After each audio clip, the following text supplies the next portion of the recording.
Hello, you wonderful League summoners. I'm just kidding. He hates that. All right, so we did LEC, All Pro teams, MVP. Now it's time for North America. So today we watched Echo Fox and TSM and FlyQuest and Golden Guardians. We won't want to talk about that. Who cares about that? Those teams are bad, boosted in a garbage with EU imports and overrated Korean junglers, maybe potentially, who leap out of their Kindred ultimates. What? They're going for a gank, and he leaps out of his Kindred ultimate.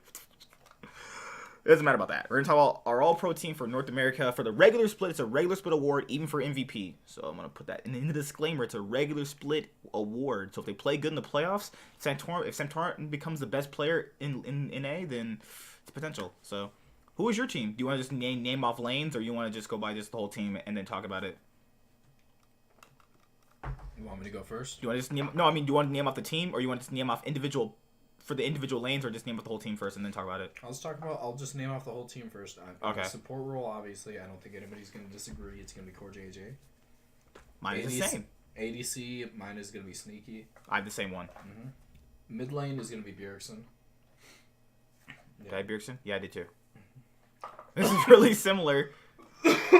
And then jungler, I have Santorin. Mm-hmm. You're the Santorin? What's up? Is your Santorin for the jungler? I don't know who else I put. There was Acadian. You said you were trying to put Acadian in there. He was decent. What made you not want to put him in there over a Santorin? Because there was a few weeks where FlyQuest went like, they went like 0-4 for like 2 weeks straight. There was a few weeks where TSM went 0-4. They were like 2-4. I'm just kidding. They were 0-4. No, they were 1-3 because the 0-4 were 100 Thieves and Golden Guardians. Because you can't have 3 0-4s. Top lane, mine was Licorice, and then his was BrokenBlade, Broken Brain. So I guess we should talk about the team, and then we'll do honorable mentions or a second team if we can think of it, or a third team if we can think of all of them together. Let's see, Licorice. Well, might as well start top lane since it's the top. Get it? Licorice has played, I think, incredible all split. He's played fine on everything you've given him. There was even games where he's gotten like pocket picks like Silas and stuff like that. Just did really well. He's done substantially well with everything he's given.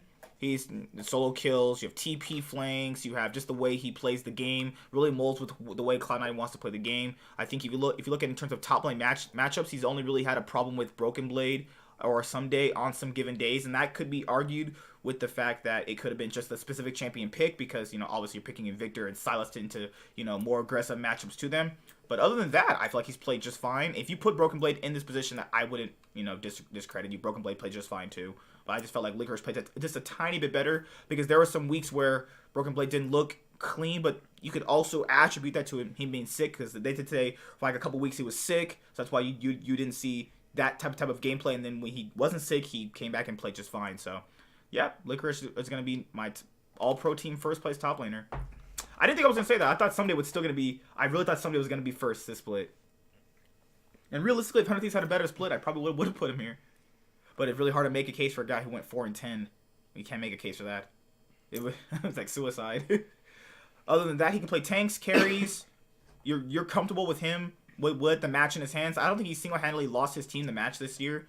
That would literally be towards Svenskeren, which he's not, obviously, in the pro team. So, and your turn for BrokenBlade.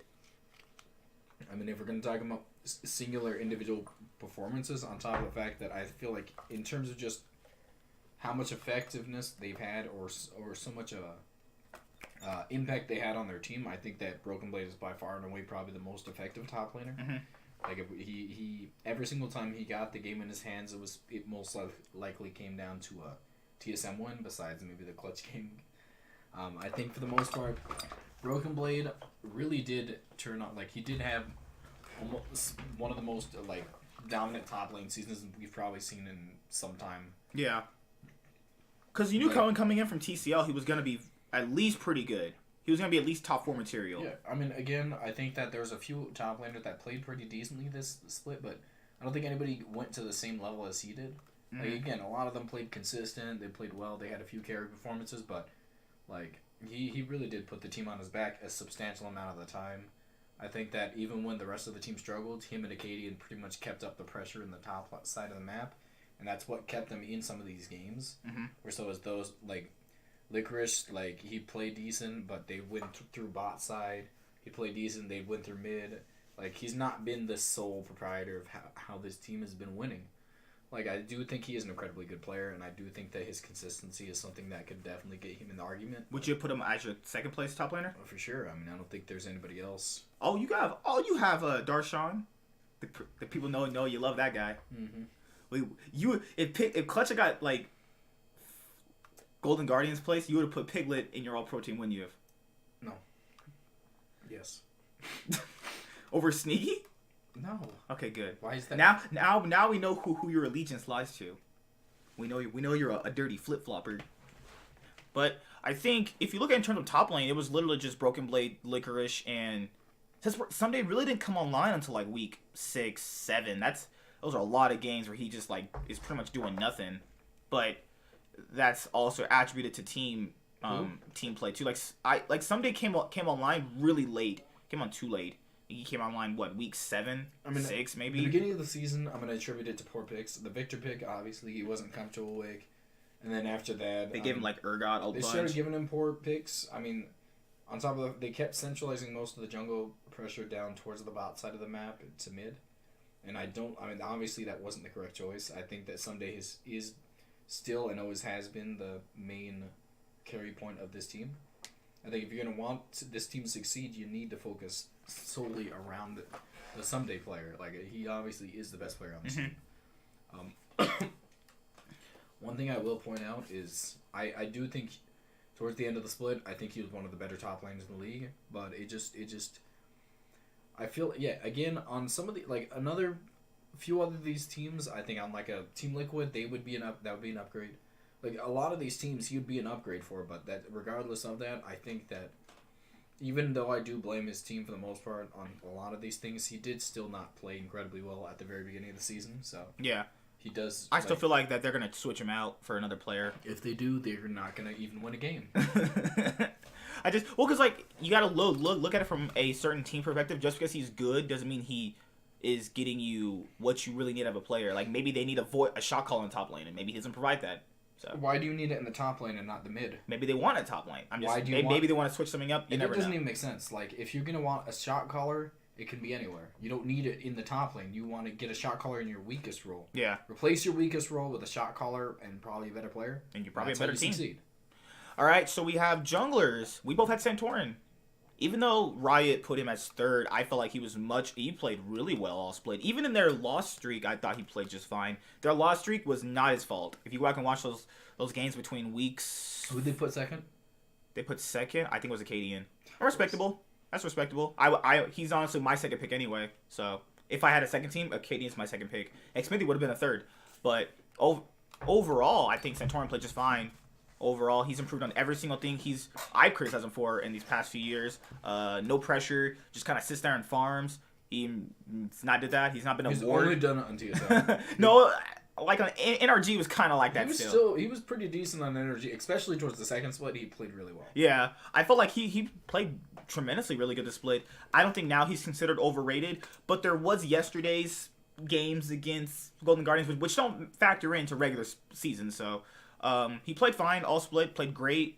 Nothing really much more I could say. Deep vision, he synergized well with his team. He was like the single most impactful jungler I could say throughout the split. Because like if they have Santorin, they don't really win any more games than they did. They might not even make playoffs if they don't have him. I don't agree with. Maybe. Like if they had Onda, like they had a few splits ago, maybe it's worse. But possibly. You have the same picks. What did you think? Again, I don't like. My biggest reason for this is I think that this is one of the weakest roles. I do think Santorin's pretty great, but there wasn't too much competition. A lot of the worst jungle players in a while. A lot of the worst players in the league in general are on this. Wiggly, Onda, freaking. Let's think about just a massive Lyra, amount of technically. Lyra was pretty decent towards the end, so I'm not going to count him in that. Yeah, he really did pick up toward the very end, though. But all around, I just think this is the weakest role. Contracts, yeah, like just 3 horrible players right there off the bat.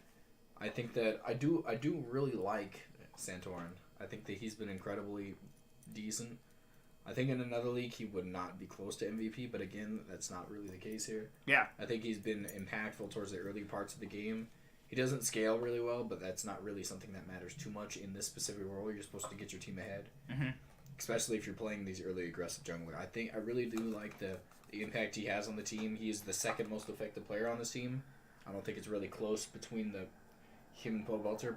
Those two are just by far and away the best players. Yes. But I think that, like, honestly, I mean, he was in for a little bit. I thought he was going to get MVP for sure, but I mean, obviously at this point, I don't think he gets it. But he's played incredibly well this year, and I'm not going to be surprised.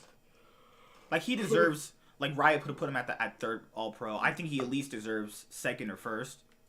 At least second. He definitely deserves at the very least second. There was not two better junglers. No. But now we got mid lane, and we had the same mid lane pick, Bergson. Someone's gonna be like, didn't you put Jensen over him? I did, but this is also going into 2019. I still felt Jensen played really well, but I feel like Jensen deserves second place team over Bergson. I feel like Bergson's impact on the game was what Jensen's impact was last year, and that's what I was giving to Jensen. But now Bergson's flipped it, so Bergson's obviously better because that's everything I wanted in Jensen. Bergson's now did it. Now you could actually attribute that to TL giving him resources. Doesn't matter. Bergson played incredibly well. He had a couple games to slow start it off, but who doesn't have bad games? So I think every pick he's given on, he's either MVP material in every single pick, which is just what an all-pro team should have. Wins lane really hard. This is really weird because he's paired up with Acadian very well, other than most people would think he would. Because most people think he just is a single lane focused guy. But overall, I think he played just fine. Played incredibly well. Who else would even be contention? I mean, there's contention, but second place, which is actually in my opinion really close, is Pobelter. Oh yeah, I forgot about him too. Yeah, Pobelter is really close. I think another one to put up there is Crown. Yeah, Crown. Niski, you could throw in the conversation too. I don't think he's in that conversation. I mean, you could have it as a talking point, but I think he's more so. Yeah, he played pretty decent, and then you just throw him out there. Yeah, he's okay, but yeah. Jensen is probably not even as a big talking point as Niski in some aspects. But Bergson, I think, is just head and shoulders above the best mid laner in the league. I don't know if I get but Pobelter was extremely effective, and yeah. Like, I do think Bergson, towards the later half of the split, was the most effective player, like, in general. Mm-hmm. But it just, like, that beginning of the half is kind of a throw-off for me. I think it's kind of unfair to even discredit Pobelter, because Pobelter, throughout the entire year, played really well. Yeah, he played good week to week, game to game. It wasn't like he was inting or running it down like Wild Turtle. But you have to give some credit, like, where it's due. I mean, honestly, like, Pobelter... Bergson is the single reason as to why not the single reason, but he's one of the biggest reasons as to why this whole season turned around for them. Mm-hmm. I think that him and the bot lane in general, picking it up extremely hard is what turned this whole season around. They picked it up on that CLG game where Smoothie went off. Like, I think there wasn't a single weak point on this TSM roster by the end of the split.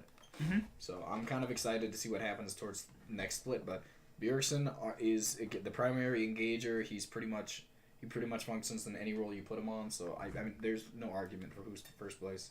We have both ball laners as the same. Now someone's gonna be like, well, didn't Riot put Doublelift as ADC? Well, you must have not been watching the games then, because you would have seen that Doublelift was not first all pro team material. Where would you put him if you had other teams? Because I don't think he was first place material. I think it's a toss up between second and third for me. I think that, like, again, I would put him as third because I thought Sven played really good too. Sven played really poorly at the beginning of the year. That's the thing, though. I think that I'm gonna have to put Doublelift second for sure, because like Sven's early season was just too tremendously bad. Yeah, but if you kind of just deleted that first half, you'd probably put him at second. I would put him at first if we deleted the first half. God, that first half was atrocious. That first half was terrible, but his second half is incredibly good. I mean, he was one of the most effective ADCs in the league by that point.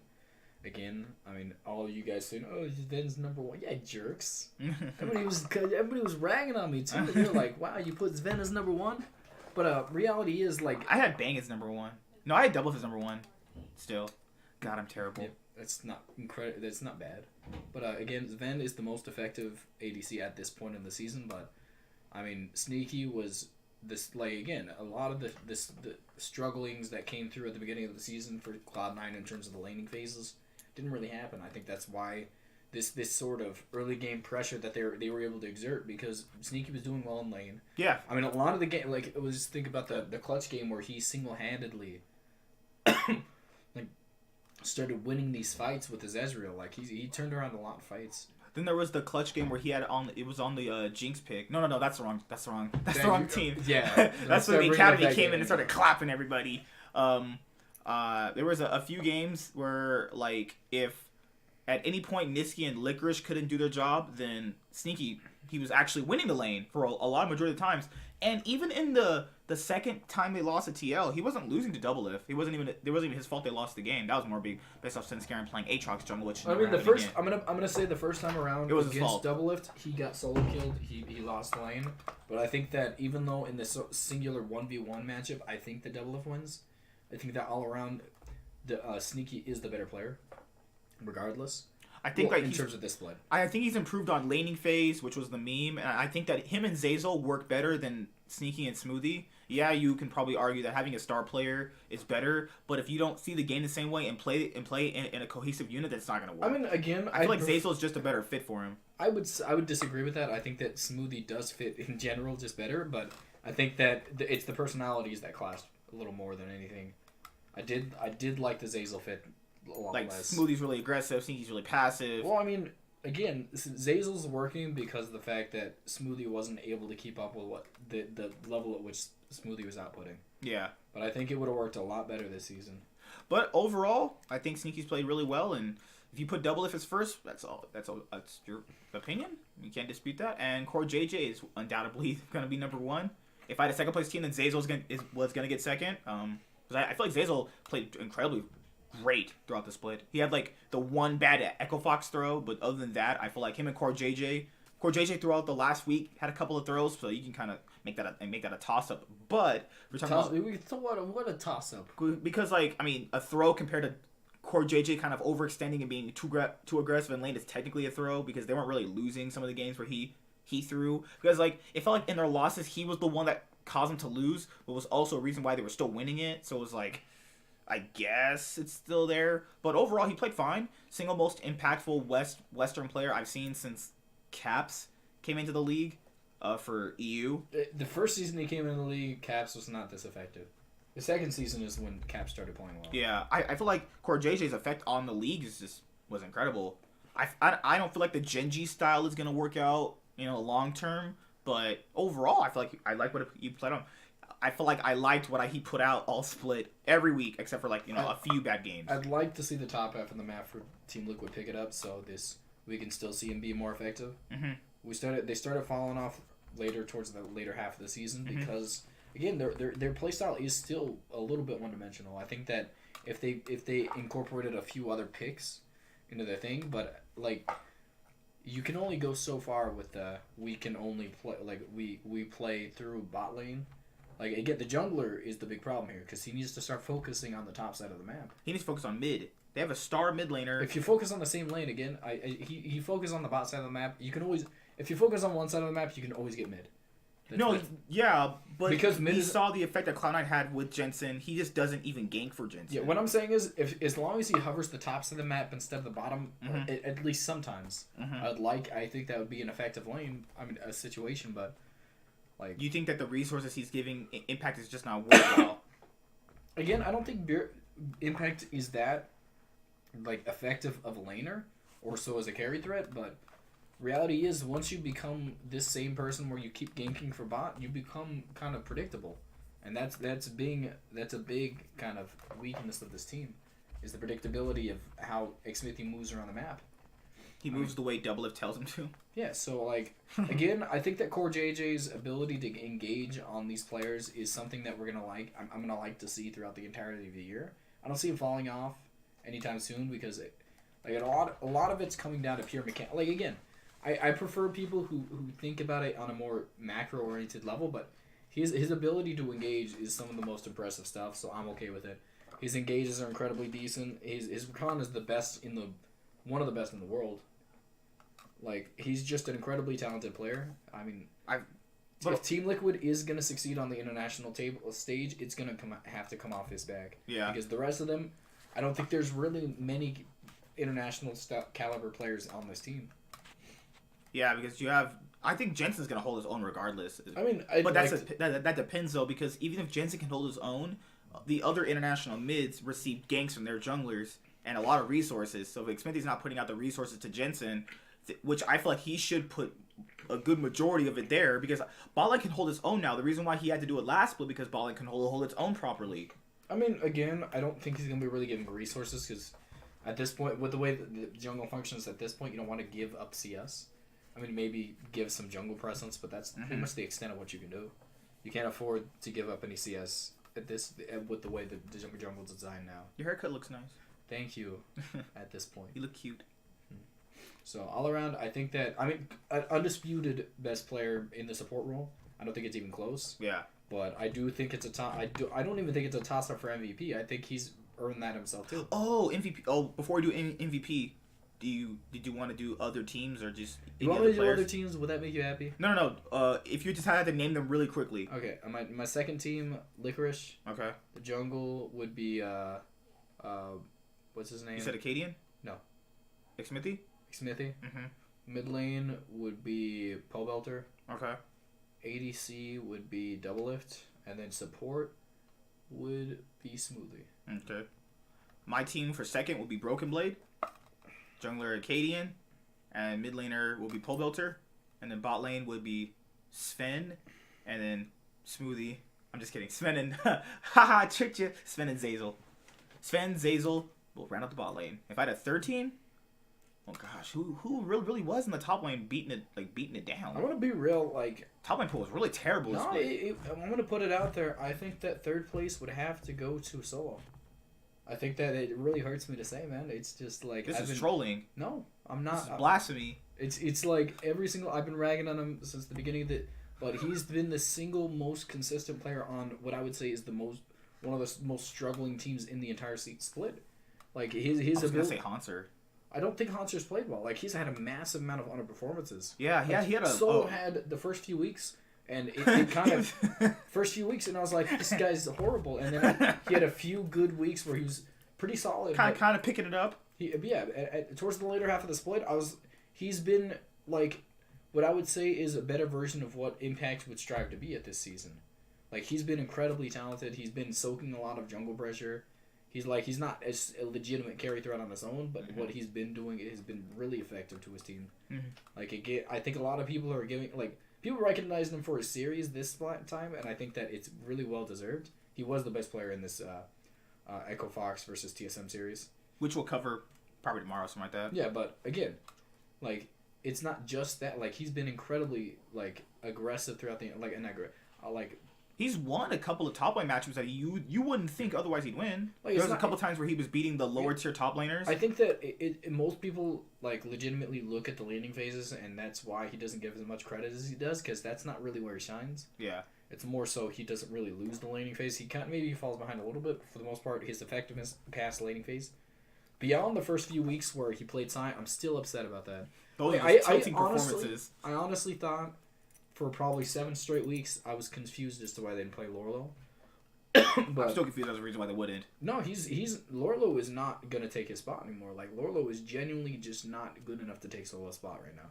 So what Solo is doing for this team is incredibly talented. Mm-hmm. I think again a better version of what everybody expects from Impact is what you're getting from Solo right now. Which you would get in a non-import. I'd like to put Someday here, but Someday's first part of the season was just honestly that's a lot of weeks. It was too bad. Again, I think that Someday played incredibly well during between maybe week 6 to 4 or 5 weeks at the end. Yeah, maybe.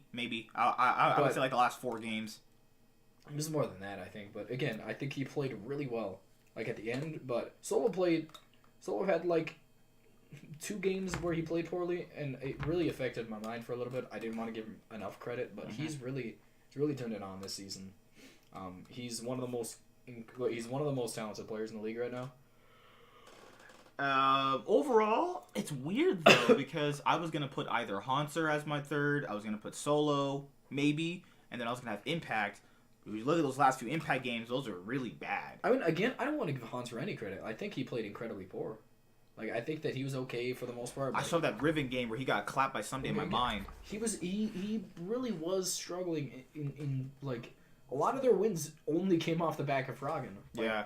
Again, Hanser played well in some of the games, but for the most part, Froggen has been the focal point of this team. Riot had him at third. I think Riot had him in their third place team.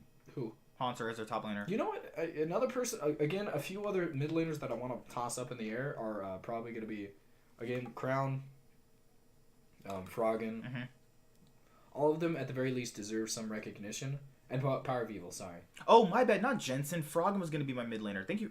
God, I cannot remember Froggen's name for some reason. Froggen was going to be my mid laner, actually. I mean, I think that Froggen played well. Again, he was probably the only legitimate, him and definitely were the only legitimate players on this team. Yeah. But, like, I don't think he really deserves third place because he really did struggle. He struggled for a couple weeks. I mean, he struggled in towards the later half. I think he played. He did have like games where like they would have won if you can ban him off of like actually some pocket picks and just put him on meta carries. He really does struggle. He can't play these. His Lissandre's horrible. His Lissandre. Okay, if you look at from yesterday's eyes. But again, Lissandre was. He was also the reason why they were still in the series too. I agree with that, but again, like it comes down to the fact that I don't think he's as effective on the meta picks. So is everybody else. He's capable of playing them. I think he's a very big toss-up for the third place. I think he really does deserve at least some recognition to talk about it. Yeah, you could throw Crown, Niski, Jensen, Froggen in there. Jensen is in the top three. Yeah. I mean, that's without a doubt. He deserves. I think he's number 2. Mm-hmm. But overall, most of these teams are solidified. Got that first place team in there. So I'm gonna kind of run down my first place team. We had Licorice, Santorin. For me, Licorice, Santorin, and my mid laner was frickin' Bergson. The beard is too much. And you had Sneaky and Core JJ. Now, wouldn't Sneaky and Core JJ be a great bot lane? That'd be really scary. I think it's definitely better that Double If is with him because his laning phase just matches us so well. If you have Sneaky with Core JJ, it'd be like the same thing as having Ruler, but maybe just a little bit less. He's only slightly worse than Ruler. Oh gosh! And your team was. What? Oh god! You just made me name off like 7 teams. His team is literally the only thing different with it was BrokenBlade being at top lane over Licorice. No, it was the support too. Oh no! You said support. I mean, Zazel. Like I said, Zazel and Sven are on my second team. I don't think there was much of a toss-up for a second place support other than Smoothie. Smoothie's first half was still really bad. It wasn't that bad, honestly, and it wasn't even the full first half for me. It was like he played bad for like 3 weeks, but other than that, it wasn't even 3 weeks. Like again, I think he played in general bad, but like again, he had a few good games during those first 3 weeks. Yeah. And then all of a sudden, he just never had a bad game after that. He never made. He played good after that Thresh COG game.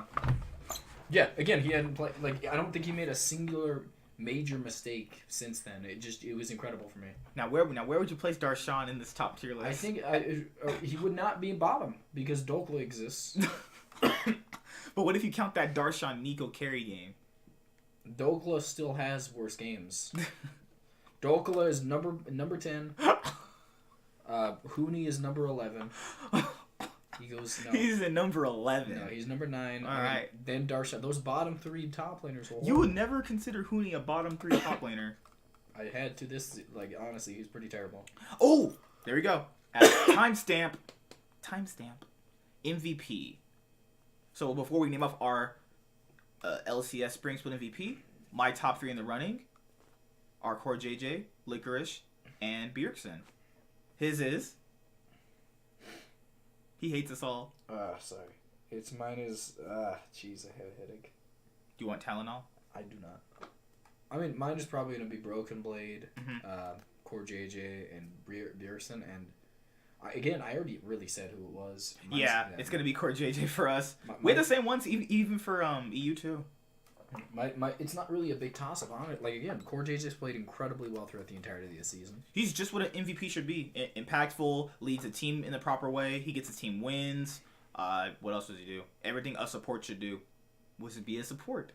Hey, in the Riot Duels video, he's a legitimate support in real life too for Crown. I like that. But overall, if you wanted to make a case, if it isn't obviously Core JJ Knight, BrokenBlade, Licorice, and Bergson all played incredibly well too. It's really weird that only one person can win, but you got to look off who is the most impactful out of every single one of them, even though they could all be in the conversation too. And I feel bad for Capital Shard too.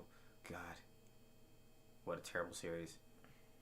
What a barn burner. But overall, the NA season was, I'm gonna say bad. Like, for this split, it's gonna be probably really free for a team to win. That's no disrespect to the team that wins, but this is really free. So this is the freest split I've seen in a long time.